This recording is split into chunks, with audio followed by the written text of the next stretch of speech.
Hello everyone, स्वागत छ सबैलाई बीसीए को फर्स्ट सेमेस्टरको भिडियोमा।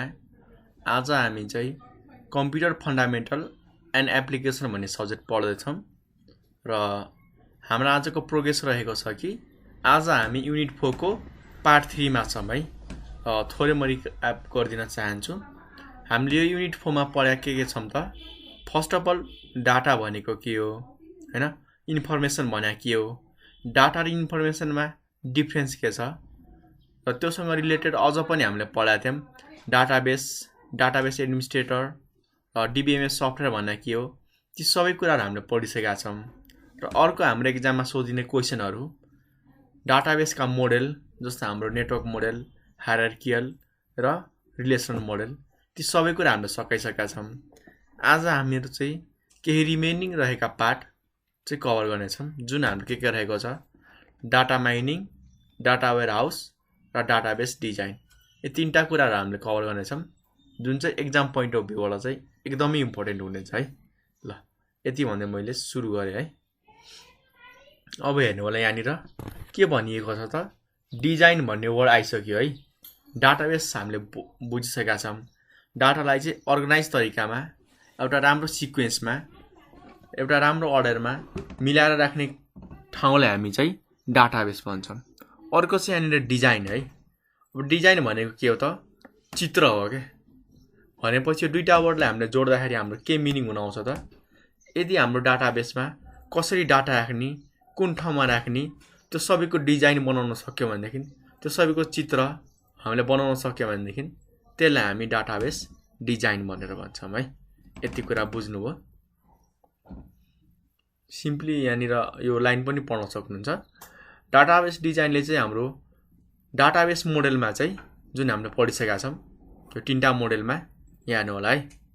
यहाँ हाम्रो हायरार्कियल, नेटवर्क र रिलेसनल, यो तीनटामा चाहिँ हामीले कुन कुन आइडिया, कुन कुन मेथड अनुसार चाहिँ हामीले डाटाहरू मिलाएर राख्न सक्छौँ, त्यसको डिजाइन गरिने हाम्रो चित्रलाई चाहिँ डाटाबेस डिजाइन भन्छौँ है। सुरुमा मोडल बनाइन्छ, यस्तो यस्तो हुनसक्छ भनेर, र त्यो भित्र हामीले कसरी चाहिँ डाटाहरू म्यानेज गर्ने, जस्तै यहाँ हेर्न सक्नुहुन्छ। जस्तै यहाँनिर डिपार्टमेन्ट भन्ने एउटा मोडेल बनाइएको छैन, यो भित्र चाहिँ के डाटाहरू राख्ने, कस्तो टाइपको डाटाहरू राख्ने, त्यसको डिजाइनलाई चाहिँ हामी डाटाबेस डिजाइन भन्छौँ।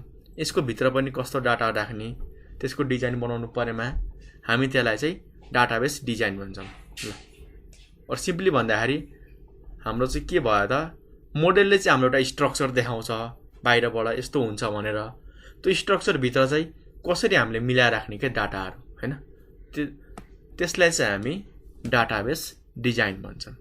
बुझ्नु भएन? र यो हाम्रो डिजाइनरले चाहिँ गर्ने काम हो। डिजाइनरले के डिटरमाइन गर्छ त, कुन डाटा हैन, कुन डाटा स्टोर गर्नुपर्छ र त्यसलाई चाहिँ हामीले कसरी स्टोर गर्नुपर्छ है।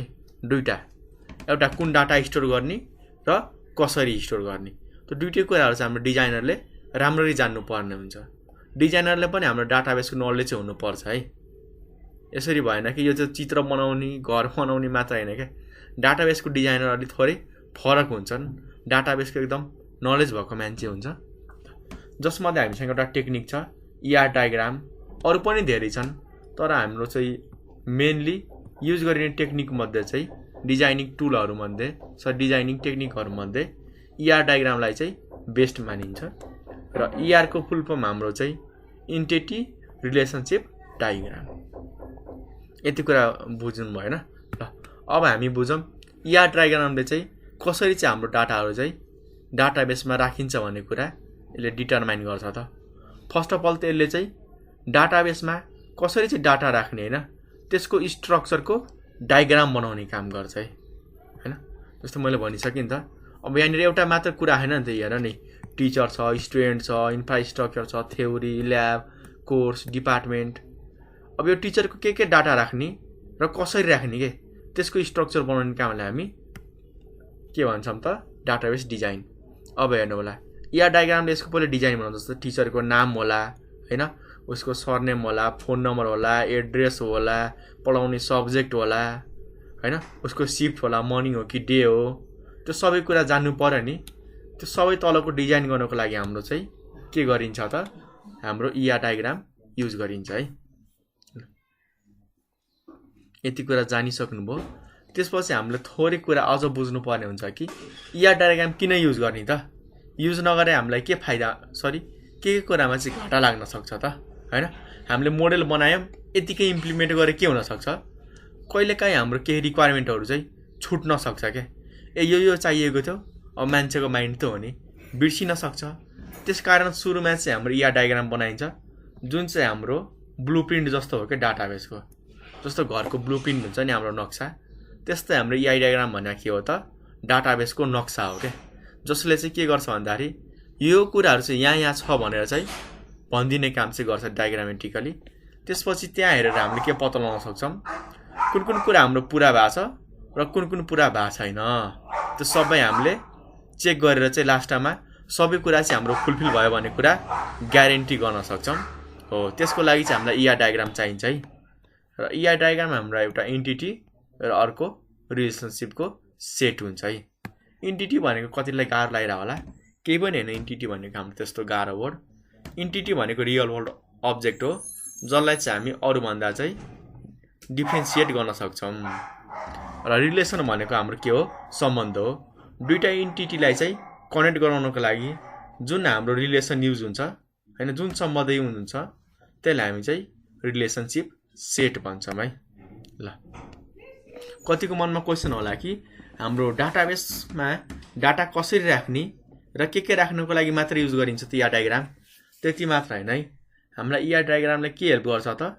हाम्रो सिस्टममा भएको हैन, सिस्टमलाई बनाउने बेला चाहिँ एनालाइज गर्नको लागि र त्यसमा भएको गल्तीहरु पत्ता लगाएर चाहिँ त्यसलाई मेन्टेनेन्स गर्न, रिपेयर गर्नको लागि पनि धेरै हेल्प गरिरहन्छ। अब हाम्रो डाटाबेस स्ट्रक्चरमा त कोडहरु हुन्छ नि त, कोड हेर्न त सबैलाई गाह्रो हुन सक्छ। तर ER डायग्रामलाई के हेल्प गर्छ भन्दाखेरि सिस्टम बनाउने मान्छे मात्र हैन, यसले हाम्रो नर्मल र एभरेज नलेज भएको मान्छेलाई पनि यो ठाउँमा चाहिँ गल्ती हुन सक्छ, यो ठाउँमा यो कुरा एड गर्न सकिन्छ भनेर चाहिँ सजिलै तरिकाले चाहिँ मेन्टेनेन्स गर्नको लागि और अपडेट गर्नको लागि एकदमै ठुलो हेल्प गरिरहेको हुन्छ। एक त सुरुमा पनि काम लाग्ने भयो हैन, डिजाइनिङ वा इम्प्लिमेन्ट गर्नुभन्दा अगाडि। त्यो डिजाइन भइसकेपछि हैन, हाम्रो डाटाबेस बनिसकेपछि पनि केही कुरा थप्नु पर्यो, केही कुरा छुट्या रहेछ भनेदेखि त्यति बेला पनि हाम्रो यो ER डायग्रामले एकदमै धेरै हामीलाई हेल्प गरिरहेको हुन्छ। र हाम्रो यो ER डायग्राम बनाउने बेला चाहिँ युज हुने केही सिम्बलहरु छन् है। म तपाईहरुलाई एक्जाम्पल पनि देखाउने छु, हेर्नु होला। एउटा हाम्रो यहाँ एन्टिटी छ, जसलाई हामी रेक्टेंगलबाट रिप्रेजेन्ट गर्न सक्छौं र यसको मिनिङ चाहिँ हाम्रो एन्टिटी हो है। नेक्स्ट आउँछ हाम्रो डबल रेक्टेंगल। यदि कुनै पनि चित्रमा डबल रेक्टेंगल युज भएको छ भनेदेखि चाहिँ हाम्रो वीक एन्टिटी हो है। कतिलाई यो मनमा क्वेशन हुन सक्छ कि यो एन्टिटी र वीक एन्टिटीमा फरक के छ त? हेर है, रियल वर्ल्ड अब्जेक्ट त दुवै रियल वर्ल्ड अब्जेक्ट नै हो, तर फरक यति हुन्छ कि यसो गरौँ न त, सबै हामी पढौँ, त्यसपछि एउटा एक्जाम्पल पनि हामी हेर्ने छौं है। ल, म सिम्पली फटाफट सकाइदिन्छु है। एन्टिटी भयो रेक्टेंगल, यसलाई एन्टिटी।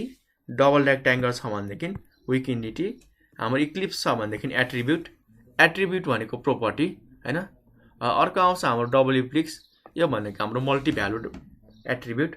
जस्तै कसैको भ्यालु हाम्रो दुईटा हुन सक्छ नि त। अब नाम भनेको त एउटै हुन्छ, तर फोन नम्बर कसैको दुईटा हुन्छ, इमेल कसैको दुईटा हुन्छ, एड्रेस पनि कतिको टेम्पोररी र पर्मानेन्ट दुईटा हुन्छ। त्यस्तो केसमा हामीले चाहिँ मल्टी भ्यालु युज गर्नु पर्यो नि त, एक भन्दा बढी डाटाहरु स्टोर गर्नुपर्ने हुन्छ।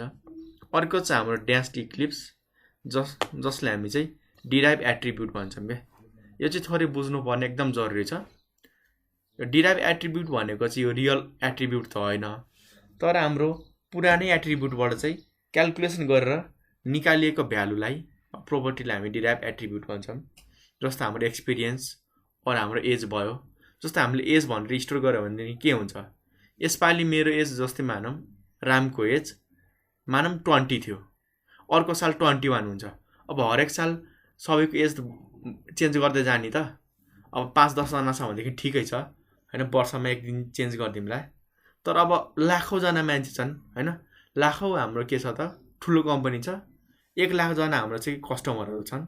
हाम्रो के छ नि त काम गर्ने मान्छेहरू छन्। त्यति बेला अब हाम्रो 1 लाखवटै मान्छेको चाहिँ हरेक वर्ष डाटा अपलोड गर्न सकिन्छ त? सकिन्न नि। हरेक चोटि मोडिफाई गर्नु पर्यो।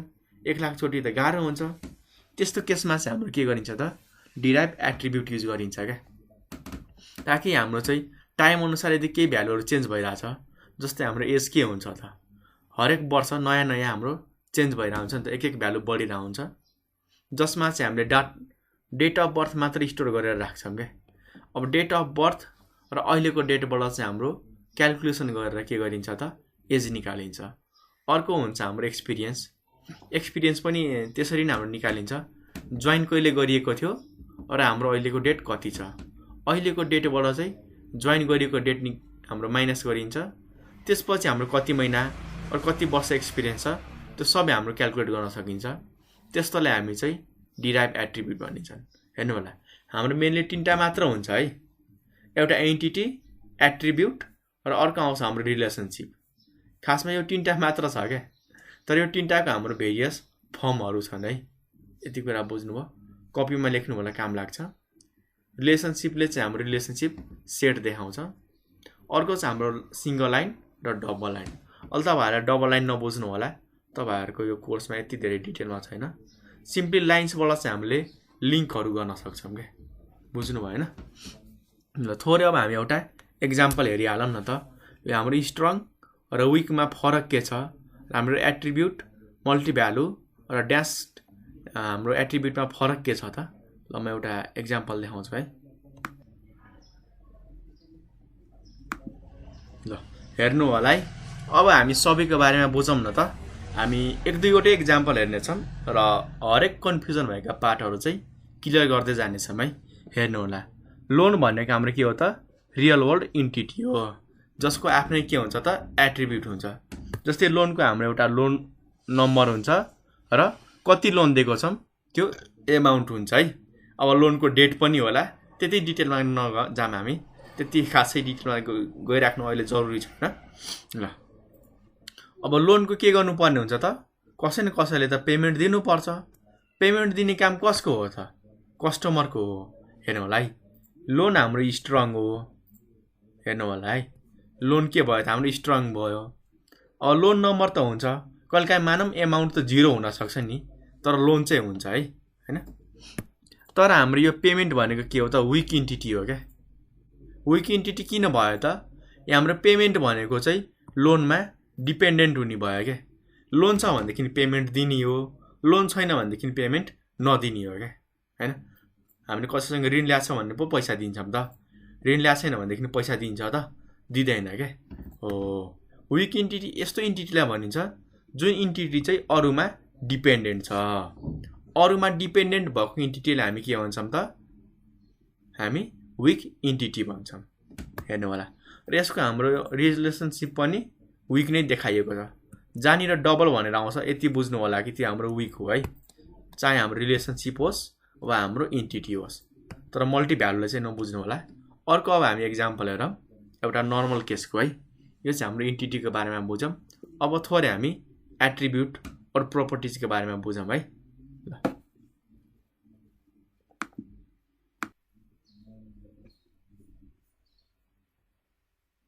ल थोरै अब हामी सबै एट्रिब्युटको बारेमा बुझिहालौँ है। एकदमै जरुरी छ, तर बेसिक छ है। हेर्नु होला, स्टुडेन्ट भन्ने हाम्रो एउटा इन्टिटी हो, और हाम्रो के एउटा यो रियल वर्ल्ड अब्जेक्ट हो क्या। यसको हेर्नु होला है, अब यहाँनिर जुन जुन हाम्रो सिङ्गल ब्र्याकेट सिङ्गल सर्कल छ, सर्कल भनेपछि इक्लिप्स, जहाँ जहाँ सिङ्गल छ नि हाम्रो यो सबै सिङ्गल हो। यहाँ नेम मात्र सिङ्गल छ, एड्रेस पनि सिङ्गल छ, यहाँ हाम्रो लोकल एड्रेस पनि सिङ्गल छ। यो सबै हाम्रो के हो त? नर्मल एट्रिब्युट हो क्या, वा हाम्रो नर्मल प्रोपर्टी हो। तर जहाँनिर हाम्रो यसरी डबल बनाइएको छ नि, यो हाम्रो मल्टिभ्यालुड हो क्या। भनेपछि यसमा चाहिँ हाम्रो एउटा मात्र होइन, एकभन्दा बढी भ्यालुहरू चाहिँ स्टोर हुनसक्छ। जस्तै कसैको एउटा इमेल होला, कसैको 2वटा, कसैको 3वटा, होइन? और हाम्रो फोन नम्बर पनि यसरी हुनसक्छ, होइन?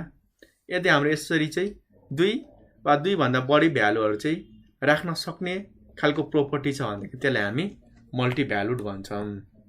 ल अर्को आउँछ हाम्रो यसरी डट डट डट गरिएको एज छ है। अब यहाँ हेर्नु होला डेट अफ बर्थ चाहिँ हाम्रो सिङ्गलमा छ, तर एज हाम्रो के छ त यसरी डट डट गरेर गरिएको छ क्या। भन्नुको मिनिङ एज हाम्रो रियलमा चाहिँ छैन, यो हाम्रो एउटा प्रोपर्टी त होइन, तर हामी यसलाई चाहिँ क्यालकुलेट गरेर चाहिँ पत्ता लगाउन सक्छौँ क्या। त्यसको लागि के गर्नु पर्यो त, करेन्ट डेटबाट अहिलेको डेटबाट चाहिँ डेट अफ बर्थ माइनस गर्नु पर्यो, ठ्याक्कै उसको के निस्किन्छ त एज निस्किन्छ। यति कुरा छ।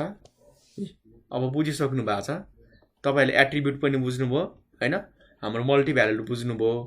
अर्को भनेको हाम्रो के थियो त डिराइभ एट्रिब्युट, यो चाहिँ हाम्रो कम्पोजिट एट्रिब्युट हो है। कम्पोजिट पनि म पढाइदिइहालौँ। कम्पोजिट भनेको चाहिँ एक वा एकभन्दा बढी एट्रिब्युट मिलेर, जस्तै हेर्नु न एड्रेस बन्नको लागि के चाहिन्छ हामीलाई होइन, कुन सहरको हो, कुन गल्लीको हो, कुन गल्लीको कुन घर नम्बर।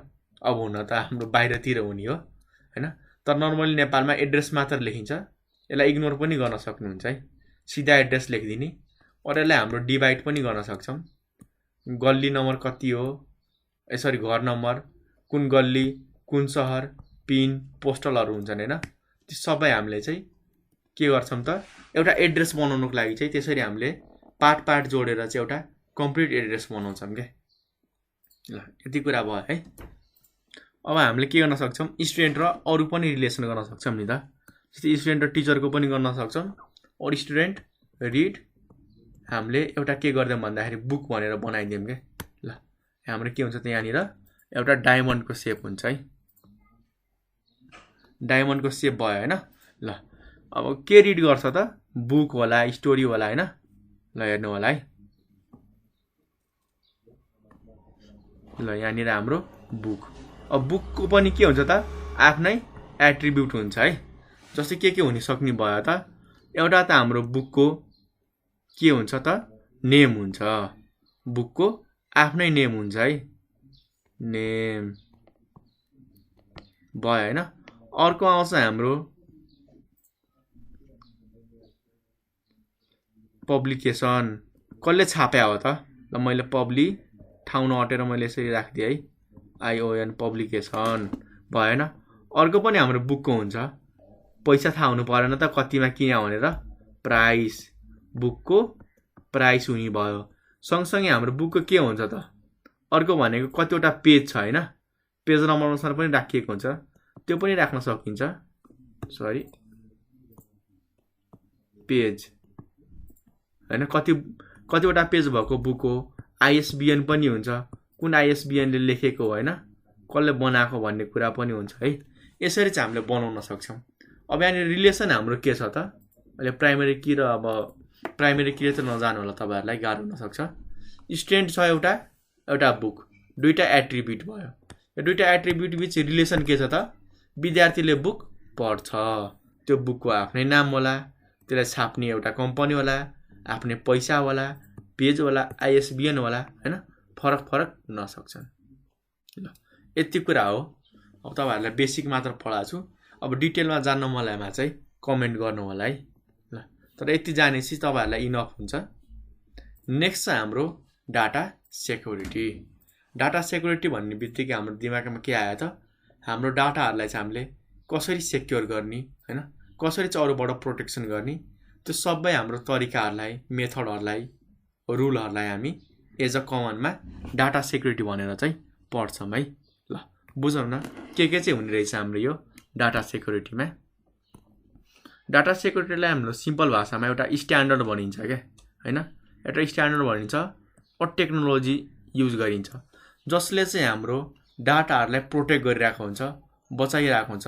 केबाट त, एउटा भनेको इन्टेन्सनल और एक्सिडेन्सल हाम्रो डिस्ट्रक्सनबाट क्या। कसैले जानी पनि गर्न सक्छ, कहिलेकाहीँ हाम्रो गल्तीबाट पनि त डाटा डिलिट हुन सक्छन्, कहिलेकाहीँ हाम्रो कपी गर्ने बेला बिर्सेर डिलिटमा पनि त थिचिन्छ नि हो।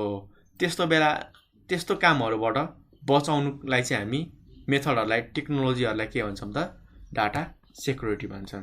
जस्तो डिलिट गर्ने बित्तिकै हाम्रो कम्प्युटरबाट चाहिँ डिलिट भएर जाँदैन नि त, रिसाइकल बिनमा जान्छ। अब त्यसलाई चाहिँ सेक्युरिटी भन्न त मिल्दैन, तर केही हदसम्म चाहिँ प्रोटेक्सन चाहिँ हो है। अर्को हाम्रो यो डाटा सेक्युरिटीमा चाहिँ डाटालाई मोडिफाई हुनु दिनुबाट और डिस्क्लोजर, डिस्ट्रोय हुनुबाट चाहिँ बचाउनु पनि हाम्रो डाटा सेक्युरिटी हो क्या। र डाटा सेक्युरिटीको एउटा मात्र उपाय छैन क्या। यसको लागि हामीले फरक हैन डिफ्रेन्ट टेक्निक र टेक्नोलोजीहरू युज गर्न सक्छौँ है। जस्तो हामीले फिजिकल सेक्युरिटी पनि लाउन पायो हैन। के गर्दिने त रुममा चाहिँ कम्प्युटर र हाम्रो हार्ड डिस्कहरू पेन ड्राइभ राख्ने, त्यसलाई चाहिँ हामीले अलमारीमा दराजमा तालचा हालेर पनि फिजिकली सेक्युर गर्न सक्छौँ हैन। अब हुन्छ नि त ठुल्ठुलो कम्पनीहरूमा त आर्मी राखेर प्रोटेक्सन गरिएको हुन्छ, त्यो हाम्रो फिजिकल सेक्युरिटी भयो।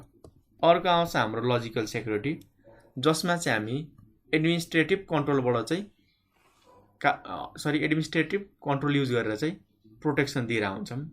जस्तै हामीले पासवर्डहरू राख्छौँ, पर्मिसनहरू म्यानेज गर्छौँ। त्यो सबै के गरिएको भन्दाखेरि जसले पासवर्ड हान्यो उसले मात्र युज गर्न पायो, जोसँग पर्मिसन छ उसले मात्र एक्सेस गर्न पायो। यसरी चाहिँ हामीले के गर्न सक्छौँ, आफ्नो डाटालाई लजिकली सेफ्टी दिन सक्छौँ, बचाउन सक्छौँ है। ल त्यसपछि आउँछ हाम्रो डाटा सेक्युरिटी मेन्टेन गर्नको लागि हाम्रो नियरली 3टा मेथडहरू छन्। यो चाहिँ हाम्रो सेक्युरिटीको पर्सपेक्टिभबाट हो। अरू पनि धेरै कुराहरू छन्, तर यो चाहिँ हाम्रो डाटा ट्रान्समिसन गर्ने बेला, एक ठाउँदेखि अर्को ठाउँमा सेन्ड गर्ने बेला चाहिँ यी सबै कुराहरूले हामीले के गर्छ त डिटरमाइन गरिरहेको हुन्छ। फर्स्टमा आउँछ हाम्रो कन्फिडेन्सियालिटी। कन्फिडेन्सियालिटीले के गर्छ भन्दाखेरि हाम्रो अथोराइज मान्छेले मात्र युज गर्न पायो क्या। जस्तो मैले आफ्नो साथीलाई पठाइरहेको छु भन्दाखेरि त्यो साथीले मात्र पढ्न पाउनु पायो, अरू कसैले सुन्न पाएन, अरू कसैले चलाउन पाएन। त्यो हाम्रो कन्फिडेन्सियालिटी हो। नेक्स्ट आउँछ हाम्रो इन्टिग्रिटी। इन्टिग्रिटी भनेको चाहिँ हाम्रो डाटा एक त रिलायबल हुनु पर्यो, अर्को एकुरेट हुनु पर्यो क्या। जस्तो मैले डाटा केही कसैलाई सेन्ड गरेँ, बिचमा चेन्ज हुनु भएन क्या, त्यो एकुरेट भएन नि। अर्को हाम्रो कम्प्युटरको पनि हुनसक्छ, मैले कम्प्युटरमा केही कुराहरू लेखेर सेभ गरेँ, सेभ गर्न त गरेँ, कोही अर्को मान्छे आएर मेरो त्यो डाटाहरूलाई चाहिँ केही चेन्ज गरिदियो क्या, त्यो इन्टिग्रिटी भएन क्या। हामीले त सबैबाट चाहिँ के गर्नु पर्यो त बचाएर चाहिँ डाटाको एकुरेसीलाई चाहिँ मेन्टेन गर्नु पर्यो। त्यसलाई हामी चाहिँ एज अ डाटा इन्टिग्रिटी भन्छौँ। नेक्स्ट आउँछ हाम्रो अभाइलेबिलिटी। अभाइलेबिलिटी भनेको सिधा कुरा भन्दाखेरि चाहिँ डाटा हाम्रो के गर्नु पर्यो त हामीले सोचेको बेला चाहिँ हामीले पाउनु पर्यो, एभाइलेबल हुनु पर्यो, खोजेको टाइममा हामीलाई चाहियो। सँगसँगै हाम्रो चाहिँ सेफ्टीका साथ हामीले त्यसलाई युज पनि गर्न पायो। यस्तो होइन कि हाम्रो लागि एभाइलेबल भयो, मेरो पर्सनल डाटा थियो, प्राइभेट डाटा थियो, त्यो मैले युज गर्न पाएँ, मैले मात्र पाउनु पर्यो क्या हैन। एभाइलेबल त हुनु पर्यो, सँगसँगै अरूले चाहिँ युज गर्न पाउनु भएन क्या। जस्तो हाम्रो ड्राइभहरू हुन्छ नि त, हामीले आफ्नो कतै अपलोड गरेर राखिरहेको हुन्छौँ, त्यस्तो केसमा हामीले एक त हाम्रो लागि चाहिँ 24 आवर्स एभाइलेबल हुनु पर्यो, तर अरूले चाहिँ त्यही कुरा एक्सेस गर्न पाउनु भएन। ल नेक्स्ट आउँछ हाम्रो डेटा वेयरहाउस।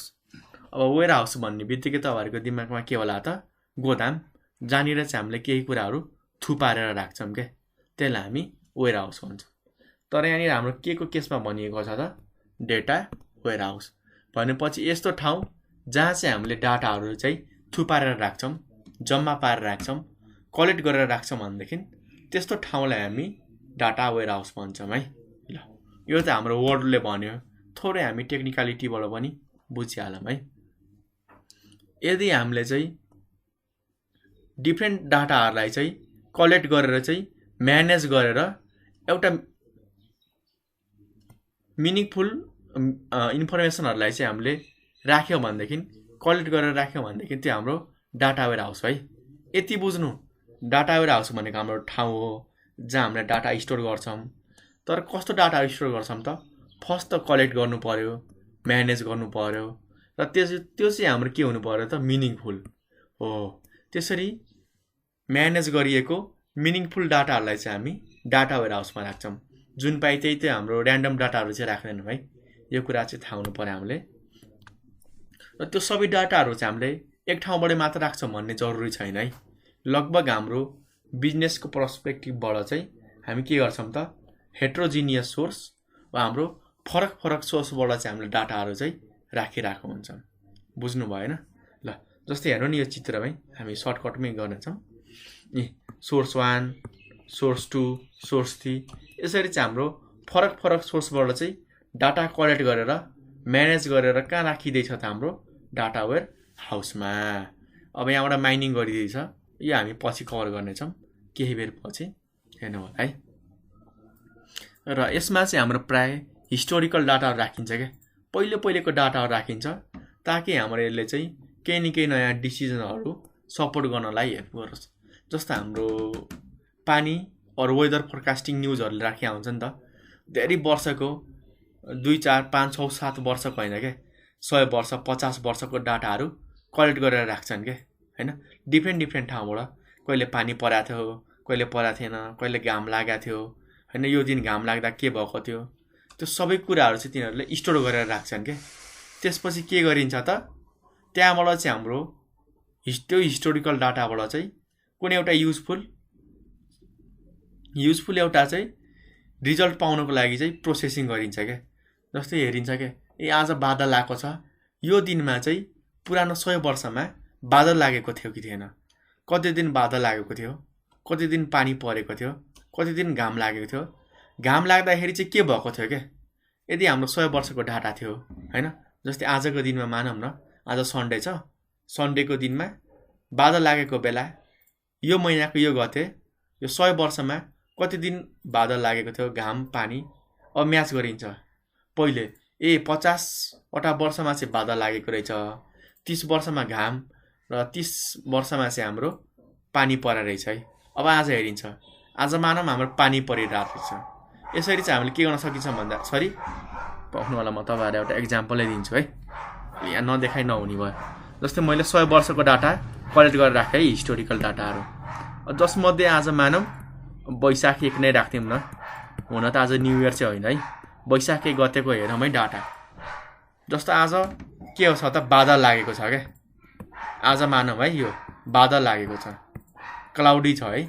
तर अब हामी के हेर्छौँ त, पुरानो 100 वर्षमा के भएको छ त, 100 वर्षमा चाहिँ हाम्रो 50 वर्षमा के भएको थियो भन्दाखेरि सन घाम लागेको दिन थियो है, 50 वर्षमा होइन। पुरानो 50 वर्षमा चाहिँ वैशाख 1 गते चाहिँ घाम लागेको रहेछ। अर्को 25 वर्ष के भएर रहेछ त, हाम्रो बादल लागेको रहेछ है, मैले बादल लेखिदिएँ, और क्लाउडी लेख्न सक्नुहुन्छ, क्लाउडी हुनसक्छ होइन। अर्को 20 वर्ष हाम्रो र्यानी हुनसक्छ मानौँ, र अर्को हाम्रो 5 वर्ष बाँकी भएन, 5 वर्ष चाहिँ के भएको हुनसक्छ त, मानौँ हावाहुरी हाम्रो चलेको हुनसक्छ, मानौँ स्ट्रोम चलेको हुनसक्छ है। अब के गरिन्छ भन्दाखेरि आजको वैशाख 1 गते मानौँ बादल आयो, अब के गरिन्छ भन्दाखेरि यो सबै हिस्टोरिकल डाटा होइन के, अब यहाँनिर बादल लागेकोलाई मात्र हेरिन्छ क्या, 25 वर्ष चाहिँ बादल लागेको रहेछ। अब त्यो पुरानो डाटाबाट हेरिन्छ क्या, यति बजे बादल लाग्दाखेरि चाहिँ पानी परेको रहेछ, यति बजे बादल लाग्दाखेरि चाहिँ फेरि घाम लागेको रहेछ, यति बजे बादल लाग्दाखेरि चाहिँ फेरि हावाहुरी चलेको रहेछ होइन। यसरी चाहिँ हामीले के गर्न सक्छौँ त, पुरानो हिस्टोरिकल डाटाबाट चाहिँ केही न केही कन्क्लुजनहरू निकाल्न सक्छौँ के, केही न केही डिसिजनहरू चाहिँ हामी दिन सक्छौँ। त्यस्तो बेला चाहिँ हाम्रो के गरिन्छ भन्दाखेरि यो डाटा वेयर हाउस चाहिँ युज गरिन्छ क्या। अहिले चाहिँ स्टोर गर्ने काम मात्र हुन्छ है, यहाँनिर स्टोर मात्र गरिएको छ, निकाल्नुको लागि युज हुन्छ भन्ने हामीले इमेजिन मात्र गरे हो, सोचेर मात्र हामीले स्टोर गरे हो है। त्यो निकाल्ने काम चाहिँ माइनिङको हो, केही बेर पछि हामी पढ्नेछौँ ल। अब हामी हेरौँ न त प्रोपर्टिजहरू हाम्रो डाटा वेयर हाउसको।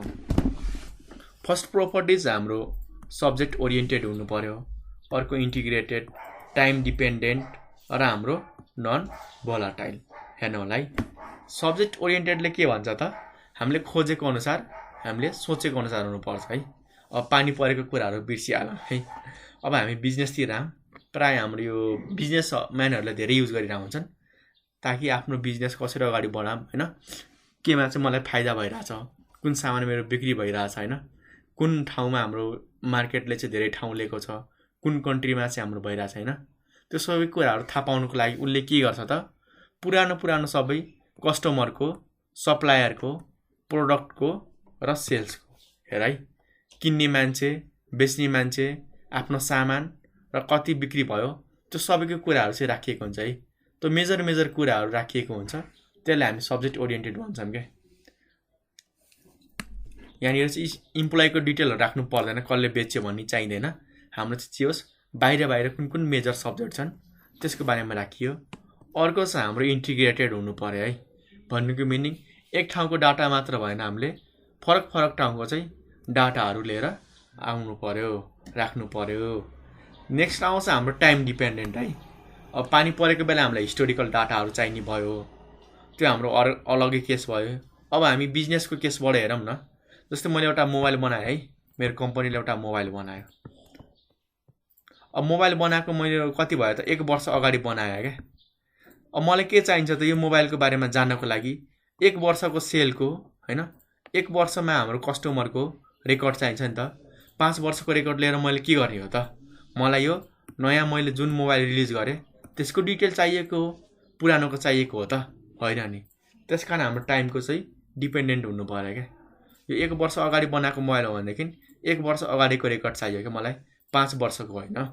यदि मलाई अर्को मोबाइलको रेकर्ड चाहिएको छ, त्यो चाहिँ मैले 3 वर्ष पहिले बनाएको थिएँ भनेदेखि मलाई 3 वर्षदेखि अहिलेसम्मको चाहियो क्या हैन। टाइमसँग चाहिँ हामी डिपेन्डेन्ट हुनु पर्यो। यसो होइन कि पुरानो सबै डाटालाई क्याल्कुलेट गर्नु पर्यो, सबैलाई स्टोर गर्नु पर्यो, त्यस्तो कुरा होइन है। जसको बारेमा हामीले क्याल्कुलेसन गरिरहेछौँ, जुन कुरा हामीलाई जरुरी छ त्यही कुराको हामीले मात्र के हुनु पर्यो त? डाटा राख्नु पर्यो र टाइमसँग डिपेन्डेन्ट हुनु पर्यो है। मैले पहिले भनिसकेको छ। अर्को आउँछ हाम्रो नन भोलाटाइल। नन भोलाटाइलको सिम्पल मिनिङ हो आफै डिलिट हुनु भएन है। जबसम्म हामीले यहाँ भएको डाटाहरू डिलिट गर्दैनौँ म्यानुअली, आफै डिलिट नहुने प्रोपर्टीलाई हामी नन भोलाटाइल भन्छौँ है। अब कुन ठाउँमा हाम्रो युज हुन सकिन्छ त डाटा वेयरहाउस?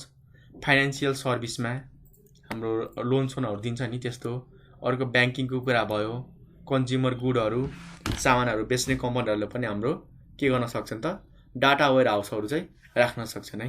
अब सबैको फरक फरक होला पर्पस हैन। अब फाइनेन्सियल सर्भिसले के गर्छ त?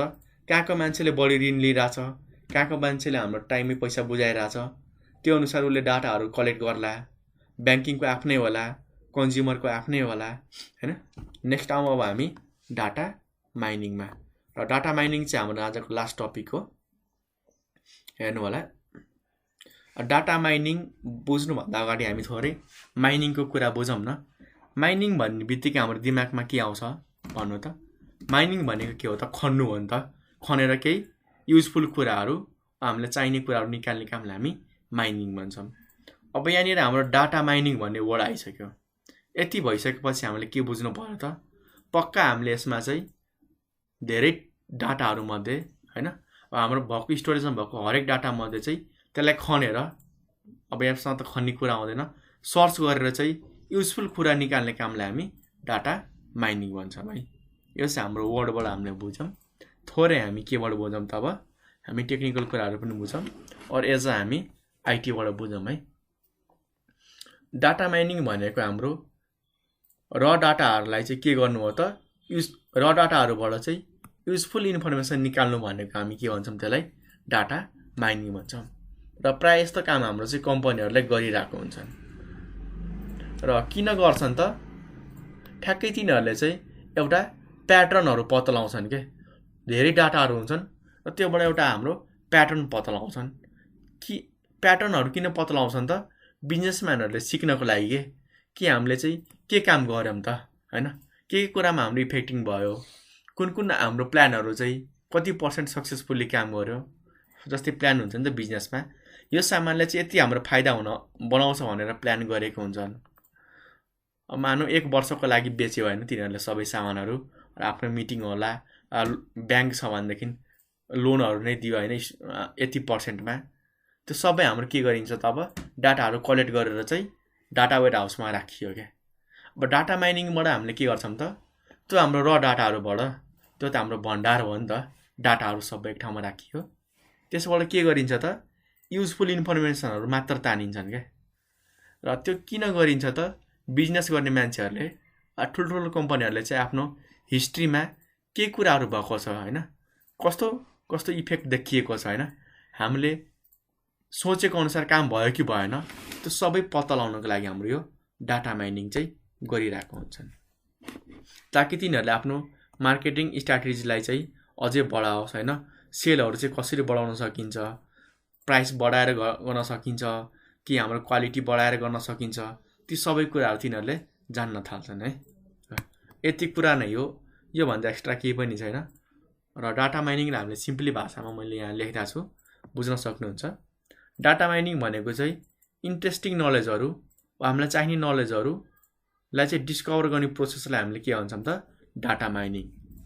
तर त्यो खोज्ने काम चाहिँ के भएको हुन्छ त, हाम्रो लार्ज एमाउन्ट अफ डाटामा भएको हुन्छ है। सानो यो हाम्रो कम्प्युटरमा भएको डाटा जतिमा हुँदैन के, एकदम टिबी हुन्छ क्या, टेराबाइट ठुल्ठुलो हाम्रो सर्भरहरूमा राखिएको डाटाबेसहरूबाट चाहिँ के गरिन्छ त, चाहिने कुराहरू चाहिँ खोजिने कामलाई हामी डाटा माइनिङ भन्छौँ। जस्तो हाम्रो डाटाबेसमा हुन सक्ने भयो, डाटा वेयर हाउसमा, अर्को हाम्रो चाहिँ रिपोजिटरीहरूमा चाहिँ थुपाएर राख्न सक्ने हुन्छ है। जस्तै यहाँ हेर्नु नै के गरिएको छ भन्दाखेरि स्टोर 1, स्टोर 2 र स्टोर 3 को डाटा राखिएको छ। यी 2014 को 1 वर्षको डाटा हाम्रो राखिएको छ। यसमा पनि हाम्रो 1 वर्षको 3टा स्टोरको 1 वर्षको डाटा राखिएको छ।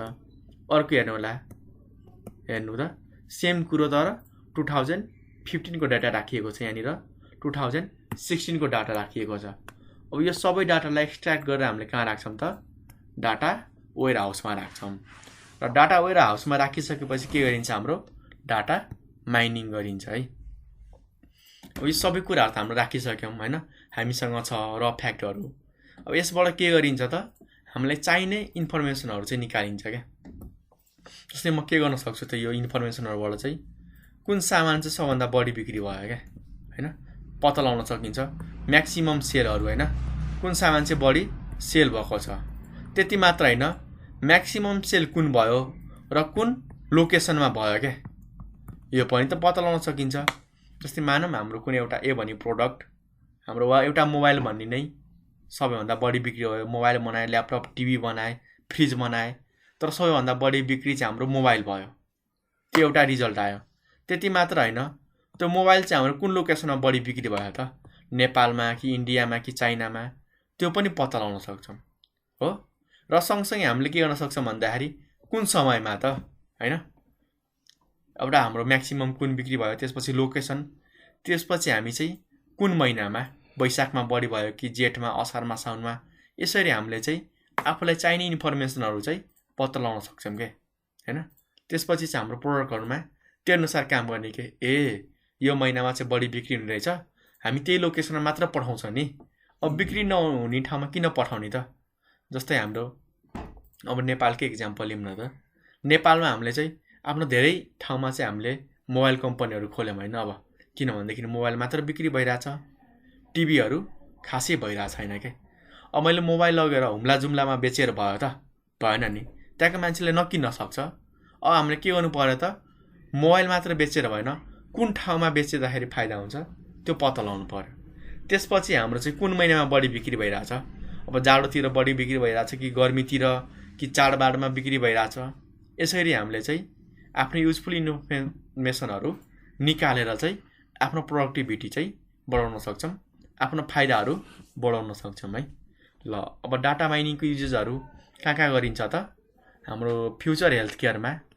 अब फ्युचर हेल्थ केयरमा कसरी युज गरिन्छ भन्दाखेरि सुरुमा ठ्याक्कै हेरिन्छ क्या, यो मान्छेलाई यो रोग लागेको रहेछ।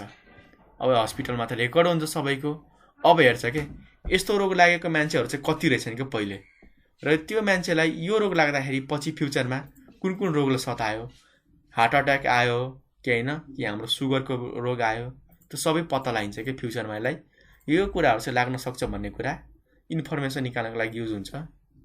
अर्को धेरै कुराहरू छन् है। ल अब जति बोले त्यति नै कम हुन्छ, तर म इम्पोर्टेन्ट टपिकहरू भनिदिन्छु। यो म्यानुफ्याक्चरिङ हामीलाई चाहिँदैन, सिआरएम चाहिँदैन। फ्रड डिटेक्सनमा कसरी युज गरिन्छ भन्दाखेरि जस्तै अब कुनै मान्छेले चोरी गर्छन् होइन, अब कसैले धोकै दिन्छन्, त्यस्तो केसमा के गरिन्छ भन्दाखेरि पत्ता लगाइन्छ कि कुन लोकेसनमा चाहिँ बढी फ्रड हुँदैछ होइन।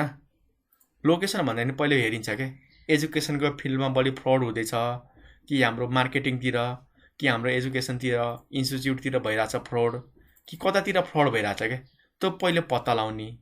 त्यसपछि चाहिँ हाम्रो पहिले त मानौँ हामीले पत्ता लगायो एजुकेसन, अब हाम्रो कति सामान बेच्ने बेला अरू ट्याक्सको कुरामा चाहिँ हाम्रो फ्रड भइरहेछ।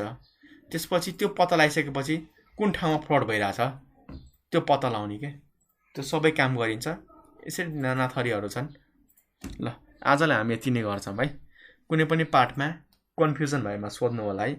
हामी त्यो पार्टको चाहिँ तपाईहरु कन्फ्युजन क्लियर गर्नको लागि अर्को भिडियो लिएर चाँडै आउने छौं है। ल यति भन्दै आज चाहिँ हामी युनिट 4 चाहिँ इन्ड गर्दै छौं है। र थोरै चाहिँ म रिभ्यु गर्दिन्छु आज हामीले के कुरा पढ्यौं भनेर। फर्स्ट अफ अल हामीले पढेको के हो त डाटाबेस डिजाइन भनेको के हो र यो चाहिँ किन युज गरिन्छ र डाटाबेस डिजाइन गर्नको लागि हामीलाई EI डायग्रामले चाहिँ कसरी हेल्प गरिरहेको हुन्छ, सँगसँगै यसमा हाम्रो युज हुने सिम्बल र मैले एक्जाम्पल पनि पढाएको थिएँ। अर्को थियो हाम्रो डाटा सेक्युरिटी। डाटा सेक्युरिटी भनेको के हो, यसलाई चाहिँ हामीले कसरी सेक्युरिटीहरु दिन सक्छौं। सँगसँगै हामीले डाटा वेयरहाउस भनेको पढ्यौं। डाटा वेयरहाउस किन युज गरिन्छ, यसमा कस्तो टाइपको डाटा राखिन्छ, कुन सोर्सबाट राख्न सक्छौं। र त्यसपछि आउँछ नेक्स्ट भनेको हाम्रो डाटा माइनिङ। डाटा माइनिङ भनेको हामीले थुप्रै डाटाहरु त स्टोर गर्यौं नि, तर त्यो स्टोर गरेको डाटाबाट चाहिँ युजफुल इन्फर्मेसनहरु चाहिँ कसरी निकाल्ने, त्यो सबै कुराहरु हामीले पढ्यौं है। ल यति भन्दै म आजको लागि बिदा माग्न चाहन्छु र हाम्रो नन प्रफिट प्लेटफर्मलाई चाहिँ सपोर्ट गर्नु होला। त्यसको लागि हाम्रो च्यानललाई चाहिँ लाइक, सब्स्क्राइब र शेयर गरिराख्नु होला है।